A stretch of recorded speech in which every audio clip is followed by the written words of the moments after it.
Okay, welcome back for part 1.5. This is just covering a couple of questions from yesterday's video in part one, but also because I'm recording this on Zoom, I appear to be in the top right-hand corner, but when I try and move the screen around on my side, I can see I'm moving out of the way, but I noticed on the video that you can't see that. So it was kind of blocking some of the bits. So when you switch in between session view and arrangement view, it's these two buttons. And when I was talking about not having a MIDI keyboard or Ableton push and just using your computer keyboard, the letters from sort of like A to L, this keyboard up here is what you need to click to activate it. Yeah, so to continue on from yesterday's session, yesterday we made a basic drum beat which sounds like this, just to remind you.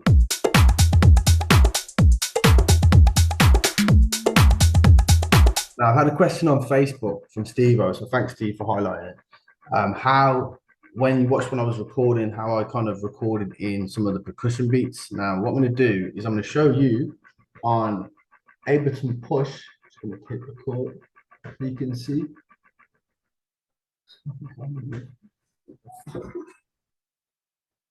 Oh, it's already recorded.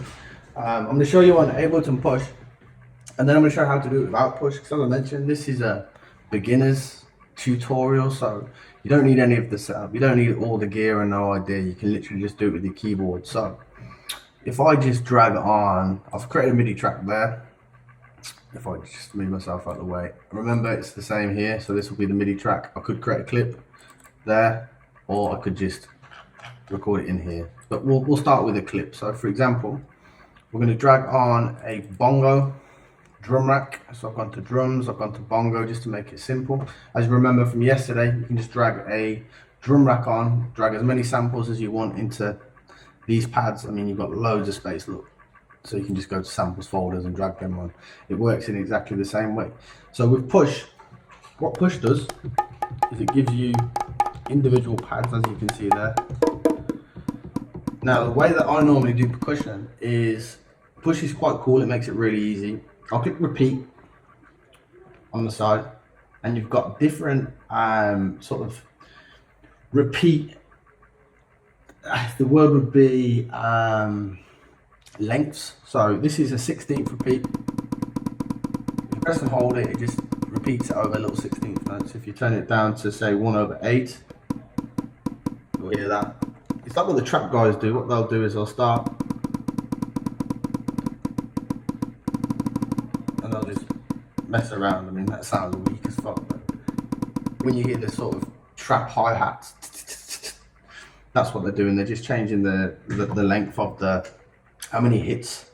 So with push, if you hit repeat, I normally do 16, and they've got this lovely little swing button up here. So I'll normally put it around sort of swing 34, that kind of stuff. When I showed you yesterday, when you come into your groove pool, if you want to add swing onto this, for example, and you go into your groove pool here, you don't really have a massive amount of choice in terms of, they tend to start at 50, so it's quite high. You can't really do like swing 34 and stuff. So I just use push normally when I'm recording in. So I'll start jamming away.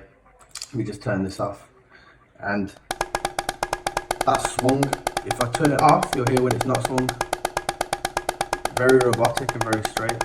Another thing to mention is, with these pads, they're velocity sensitive, so you can tap it quietly, push it a bit harder, and you'll get a difference in velocity. However, all of this can be done manually, and this is what I'm going to show you in the next bit. So I've turned push off. Push is now out of the way. We're just going to use the standard computer keyboard. As I said yesterday, when you press like A, you'll see each different bit lights up. Would help if I had it plugged in. Give me a second. So, for example, when I press A, you'll see it's highlighted here in the bottom corner. It's yellow because I'm hitting A. It's the octave too high. If you press Z, it goes back down. That's because of that note. Press Z again. So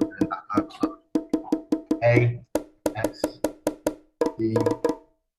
Play around. Some of the sharp notes like W, E, will hit these. So you literally choose your computer keyboard. As long as you've got the little piano that I showed you at the start of this video highlighted as that, and that's yellow, you're all good to go. So to create things manually and without push, it actually gives you a bit more versatility than what push does. Me just being a lazy bastard, I'll just click repeat on push, get the swing that I want, and then just jam away with that. However, if you go over, because you're working with MIDI, and this is the reason I'm teaching you how to do MIDI drum beats, right? They're a lot more versatile. You've got a lot more creative flair that you can apply to MIDI than if you just use an audio drum loop. Now, audio drum loops are fine if you're really getting started. You want to put a tune out, should I say? No one's really going to give a fuck about the end product, whether you've sat there and crafted every individual hit or just made a tune full of loops. It doesn't matter. But if you want and you enjoy or want to start making music and get a bug for it, it's that creativity and you being able to jam that will really help you develop and have fun at the same time. So because we're working with MIDI notes, as you said, this is on a MIDI channel. Each one of these is on a simpler, as I mentioned yesterday. If you come over to the MIDI effects up here, you've got what's known as arpeggiator. Now, this is normally used for sort of synths and stuff. If you wanted to create like a funky sort of melodic pattern and let the arpeggiator hit random notes on itself, you can, but you can also use it for drums. So if you drag the arpeggiator in front of the whole bongo drum rack, whatever you do on this will affect the whole thing. Now, you can, if you want, drag it on in individual hits. So if you wanted it just on this hit here, you can. You'll see it'll appear at the end of the chain. Where has it gone? However, there it is. Look, I'm going to delete that off there because we're going to apply it to everything. So if I drag the arpeggiator over here, you don't need to use all of this. You're not doing steps because steps will start making it change note. Remember, each individual drum sound is assigned to one key on the keyboard. So this one here is H. Now, for 16th notes, swing, not swing, but 16th note hits the note length, you can take this right here and change it to 16. If I can get it right on 16. There. Now, if I just press and hold H, you hear it's repeating 16th notes. Now that sounds pretty shit because again, it's quite straight. So what you can do is you can come over here to the side. You can add some 16th swing on it and it will swing it. So it sounds much better already. You can also use this offset. And what offset does is it kind of, all swing is offsetting the MIDI notes just slightly, either like left or right. So you can play with that. You won't hear much difference, but it will have like a really subtle difference on it. And then you've got a gate. So if you listen to this, if I'm holding this now and I turn the gate up, that changes.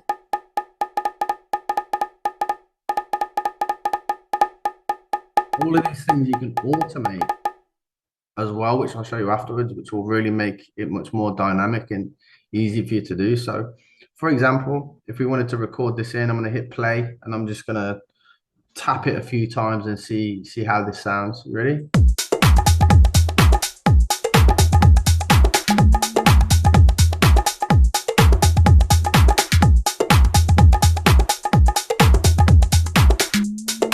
Sounded okay, right? You can also change the style. So you can move it to random, you can change up and down. Now, again, this is normally related to the way the synth will move, whether it will go up or down on a note. But it does have a subtle effect on the drums, I believe, or maybe I'm just fucking tripping. But if I've got it on random, for example, see as I increase the gate, bring it down, it'll come back more into the standard swing. That's pretty much it. So I've just fucked that up. I didn't record it in, but let me just try it again and I'll show you how it's recorded into a clip and then we can change it within the clip. Give me a second, zooms in the way. So you press play. Oh, by the way, if you hit spacebar on your keyboard, that's play.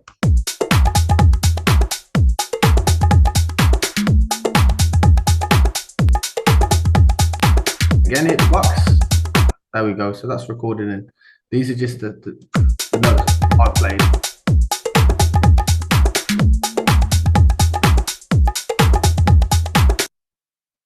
Now, let's come over to the automation. So you can automate clips or you can automate on the arrangement view. You'll see on the arrangement view, there's nothing there because I haven't dragged it across. So if you want to get into automation of clips, what you can do is this little button down here. If you press that, you can see you've got the arpeggiator there. Now, whatever you press on the arpeggiator will appear here. So you see gate is selected at the moment. You can change that to anything within anything you've got on the chain that you can automate. So you transpose the key, etc. And this line here, this red line, is what represents the automation. So if I go back over to the arpeggiator, you'll see it's on a 16th note with 38% gate. If I go back into this clip, double click, that's 30. So my eyes are fucked. It's 39. So that's 39% gate. So if you wanted to, what you can do is you can select it there, select it there, select it there, and push the gate up there, which will have a bit of a different effect. You can, again, select some bits. You can move it up there, maybe select here, move it down there, and listen to the difference.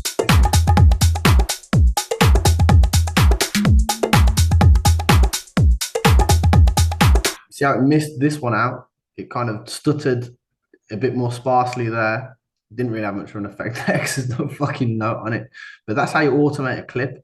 Now, when you drag that clip into the arrangement view, that clip will already have the automation on. But what I'm going to do is I'm going to delete it and show you how to do it from the arrangement view as well. So I'm going to take this clip, we'll drag this over, we're going to pop it there in here. Now, to access the automation lane, so to speak, you need to turn your piano off, because if you press A, that will just trigger whatever's attached to C1 on the drum rack. So the little piano that I showed you at the start of the video that I've highlighted yellow, if you turn that off and then you press A, you'll see again the automation lane comes up. So it's the same thing, what I've just shown you on the clip, but within here. So if I zoom in a little bit, I can pull this up. So the gate slowly goes up, for example, or I can come over here. I can look at, so what, I'll do it this way so you can see. When I click the rate, you'll see the rate changes. It changes to rate there, look. So sync rate. So sync rate 16. So if I want to select here and here and make that 1/8 instead of 1/16, or I want to make this 1/32.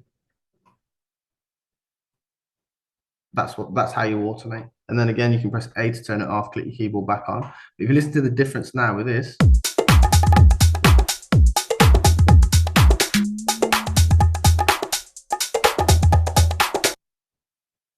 again, you can get really creative and a lot more creative. See that tails off? I can make that to 64 if we like. It's probably going to sound shit, but let's see. Bit more of a roll. So that's how I tend to do my percussion. I'll just fuck about with the arpeggiator with an on push. But as I said, with this, if you use the arpeggiator here, you can draw it in and really get some funky patterns with your percussion across any of the sounds. It's up to you.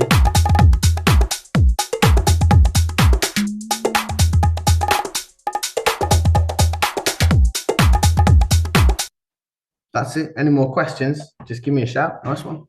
There's one thing that I forgot to mention, which is important. I was talking about velocity, and velocity is important to make your drum sound natural. You know, a drummer, a live drummer is never hitting the drum exactly the same hardness. So the velocity is these little red dots down the bottom. Ignore the plates, the missus is cooking. So these little red notes, you can either turn it up or turn it down. And to make it, you can do this manually. You can go down each individual one, turn that one down, turn that one up, turn that one down, turn that one up. Or to make it easy, you can go back to your MIDI effects. You can come over to the velocity, double click that to drag it on. You'll see this here. You can turn the drive down here and then turn the randomness up. And you see how it flares out at the bottom. What that will do is it will give a randomness to the velocity along this pattern. I'm not sure if you hear the difference because it's subtle, but it is important.